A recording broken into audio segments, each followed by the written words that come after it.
नमस्कार, आप सभी का स्वागत है। मेरा नाम वसीम है। जैसा कि आप सभी जानते हैं कि इस वक्त हमारे देश में लॉकडाउन चल रहा है और ऐसी भी खबरें छन के आ रही हैं कि 15 तारीख से फिर एक नया सिलसिला शुरू होगा लॉकडाउन का। खैर, इसी बीच आपको बता दूं कि बाहर खबरें कम बन पा रही हैं, लोगों से बातचीत इंटरव्यू नहीं हो पा रहा, तो हमने सोचा कि क्यों ना हम एक ऐसी सीरीज शुरू करें जिसमें डेली हम राष्ट्रीय स्तर की, प्रादेशिक स्तर की तमाम खबरों पे, घट रही घटनाओं पे, तमाम जो घटनाक्रम हो रहे हैं उन सब पे चर्चा परिचर्चा करें, आपसे आपका विजन भी जानें और उन चीज़ों को बताएं जो हमारे प्रदेश में, जो हमारे ज़िले में, जो हमारे देश में हो रही हैं। तो आज से हम एक नई सीरीज शुरू करने जा रहे हैं जिसका नाम है बिंदास बोल विथ वसीम। उम्मीद और आशा है कि हमारे पिछले कार्यक्रमों की तरह से इस कार्यक्रम को भी आप सराहेंगे। लेकिन जो सबसे बड़ी बात है, बिंदास बोल विथ वसीम का पहला एपिसोड जो है, आज हम इस एपिसोड में जिस शख्स की बात, जिस घटनाक्रम का बात करने जा रहे हैं आपके सामने, वो बहुत ही महत्वपूर्ण है और पूरे देश में इस वक्त चर्चा का विषय बना हुआ है। हम बात कर रहे हैं पूर्व आईएएस सूर्य प्रताप सिंह की, जो सरकार से जंग छिड़ी हुई है, उत्तर प्रदेश की योगी आदित्यनाथ की सरकार से जो जंग छिड़ी हुई है, उस पर हमारा पहला एपिसोड है और मुद्दा बेहद गंभीर है। क्या बोलने की आजादी को छीना जा रहा है? क्या हमारे मौलिक अधिकारों का हनन हो रहा है? इन सारे मुद्दों पे आपसे चर्चा परिचर्चा करेंगे। लेकिन उसके पहले मैं आपसे एक छोटा सा निवेदन करना चाहता हूं कि अपने घरों में रहें, सुरक्षित रहें। अब बात करते हैं बोलने की आजादी के ऊपर।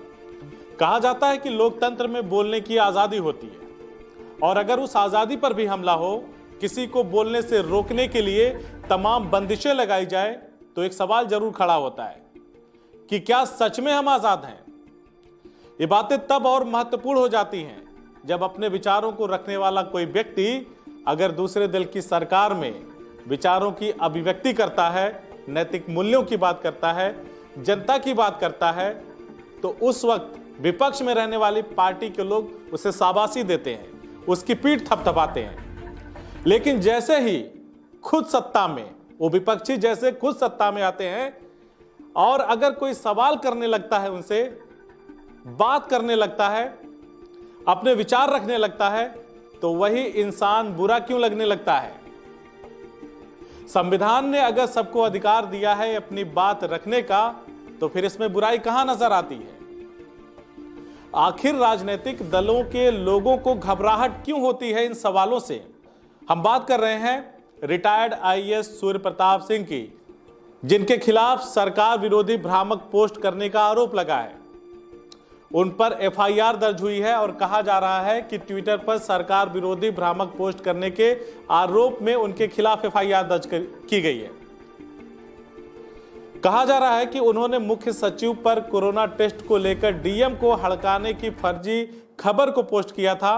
सूर्य प्रताप सिंह के खिलाफ हजरतगंज कोतवाली में, लखनऊ के हजरतगंज कोतवाली में एफआईआर दर्ज की गई है। सबसे पहले हम आपको वो ट्वीट दिखाते हैं या उसे देख लेते हैं जिस पर हंगामा बरपा है। सूर्य प्रताप सिंह स्पष्ट कहते हैं कि जब मैं अधिकारी था पिछली सरकार में, अखिलेश यादव की बात कर रहे हैं, तो जब मैं सरकार के खिलाफ आंदोलन चलाता था तो भाजपा के कई बड़े नेता मेरी पीठ थपथपाते थे। सूर्य प्रताप सिंह ये भी नहीं भूलते कि पूर्व सीएम अखिलेश यादव ने मेरे किसी भी आंदोलन को निजी तौर पर नहीं लिया और जो पार्टी अभिव्यक्ति की आजादी और नैतिक मूल्यों की बात करती थी, उसका रवैया देखकर पूर्व आईएएस सूर्य प्रताप सिंह हैरान हैं। एफआईआर दर्ज होने के बाद इस पूर्व आईएएस ने ट्विटर पर ट्वीट्स की झड़ी लगा दी।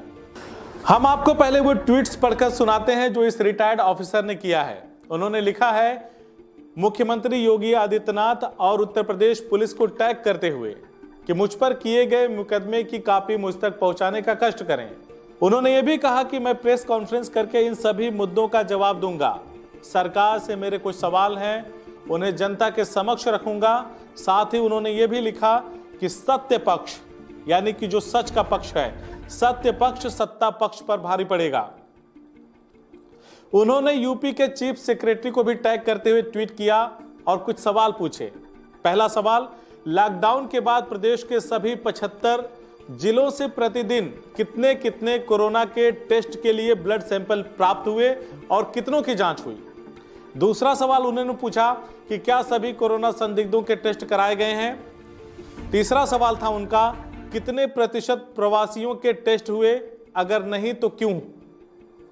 उन्होंने फिर अपने ट्विटर हैंडल पर लिखा कि मीडिया के सूत्रों से अपुष्ट खबरें आ रही हैं कि उन्होंने टीम 11 पर किए गए जो उनका ट्वीट था, मुख्यमंत्री योगी आदित्यनाथ की जो टीम 11 है उनके ऊपर जो पूर्व आईएएस सूर्य प्रताप सिंह का जो ट्वीट था उसको लेकर सरकार ने मेरे खिलाफ मुकदमा कर दिया, ऐसा कहना है पूर्व आईएएस सूर्य प्रताप सिंह का। उन्हें सूत्रों से पता चला, तब उन्होंने एक और ट्वीट किया।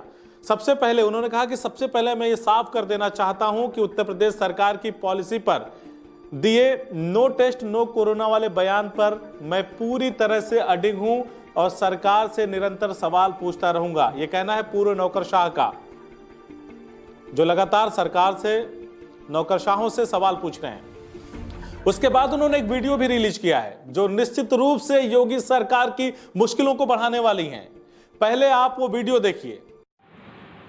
मैं सूर्य प्रताप सिंह आपसे मुखातिब हूं, पूर्व आईएएस अधिकारी हूं।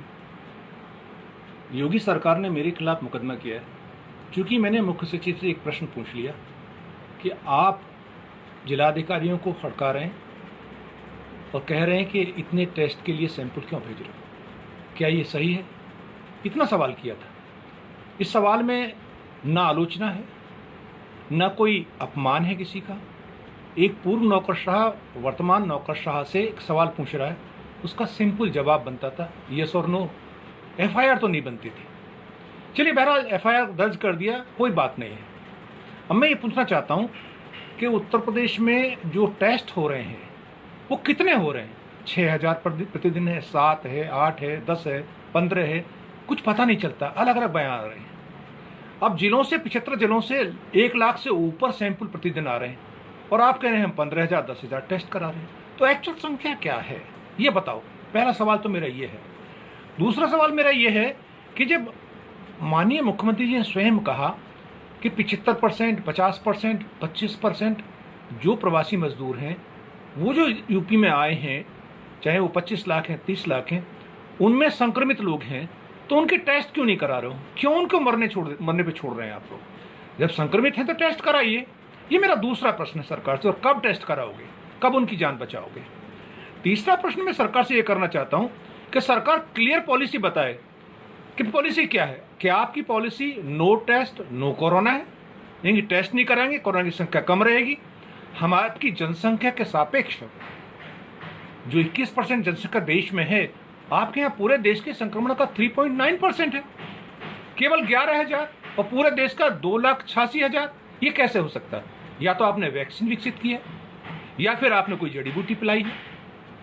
ये सरकार से ये मेरे प्रश्न है, सरकार इनका उत्तर दे दे मुझे, मैं संतुष्ट हो जाऊंगा। ये प्रश्न आपका भी है, आमजन का भी है, मैं उन्हीं की तरफ से पूछ रहा हूं। अब एक बार फिर हम आपको पूरे घटनाक्रम पर एक रोशनी डालने की कोशिश करते हैं और समझाने की कोशिश करते हैं कि हुआ क्या था। सेवानिवृत्त आईएएस अधिकारी ने एक ट्वीट में दावा किया था कि एक वरिष्ठ नौकरशाह ने मुख्यमंत्री के साथ बैठक के बाद जिलाधिकारियों को कोविड-19 के ज्यादा टेस्ट कराने के लिए हड़काया था। उन्होंने पूछा था कि क्या सरकार कम जांच करके कोरोना के कम मामले दिखाना चाहती है। उनके खिलाफ सचिवालय की पुलिस चौकी प्रभारी सुभाष सिंह द्वारा एक शिकायत दायर की जाती है और गुरुवार रात हजरतगंज पुलिस स्टेशन में मामला दर्ज किया जाता है। शिकायतकर्ता ने प्राथमिकी में आरोप लगाया है कि पूर्व नौकरशाह ने सोशल मीडिया पर कुछ चीजें पोस्ट की थी जो सरकार के लिए गलत और अपमानजनक हैं। बता दें कि सेवानिवृत्त आईएएस अधिकारी सूर्य प्रताप सिंह ने ट्वीट किया था कि एक वरिष्ठ नौकरशाह ने मुख्यमंत्री के साथ बैठक के बाद जिलाधिकारियों को कोविड-19 के ज्यादा टेस्ट कराने के लिए हड़काया था कि क्यों आप लोग ज्यादा टेस्ट करा रहे हो। कोविड-19 की कम जांच कराने को लेकर उन्होंने सरकार की रणनीति पर सवाल उठाते हुए कहा कि क्या वह कम जांच करके कोरोना के कम मामले दिखाना चाहती है। लखनऊ के हजरतगंज के सहायक पुलिस आयुक्त एसीपी अभय मिश्रा ने इस मामले पर बताया कि पूर्व आईएएस अधिकारी के खिलाफ सरकारी आदेश की अवहेलना करने के लिए विभिन्न धाराओं के तहत मामला दर्ज किया गया है। जनता के मन में डर पैदा करने के इरादे से यह अपराध किया गया है। मिश्रा ने यह भी कहा कि पुलिस की साइबर सेल भी इस मामले में हजरतगंज पुलिस की मदद करेगी और जांच के बाद आईटी एक्ट की संबंधित धाराओं को भी शामिल किया जाएगा। इसी बीच 1982 बैच के अधिकारी सूर्य प्रताप सिंह ने कहा कि वो पुलिस द्वारा गिरफ्तार किए जाने का इंतजार कर रहे हैं। उन्होंने कहा कि मैं इस कार्रवाई से स्तब्ध और हैरान हूं। अब सबसे बड़ा जो सवाल है वो ये है कि क्या कोई भी व्यक्ति सरकार से कोई सवाल नहीं पूछ सकता? अगर सवाल पूछता है तो क्या उसके ऊपर मुकदमा कर देना ठीक है? पूर्व अधिकारी ने कहा कि मेरे उस सवाल का जवाब यस और नो में भी दिया जा सकता था। तो ये भैया हाल है, पार्टी कोई भी हो, सवाल पूछने पर साहब बुरा लगता ही है। लेकिन भैया अगर सवाल नहीं पूछा जाएगा तो आप और हम सचेत कैसे रहेंगे? तो खुश रहिए, सचेत रहिए, अपने घर में रहिए, सुरक्षित रहिए। और हां, एक सवाल है, उसको जरूर सोचिए, मंथन करिए कि क्या सवाल पूछना गलत है। नमस्कार।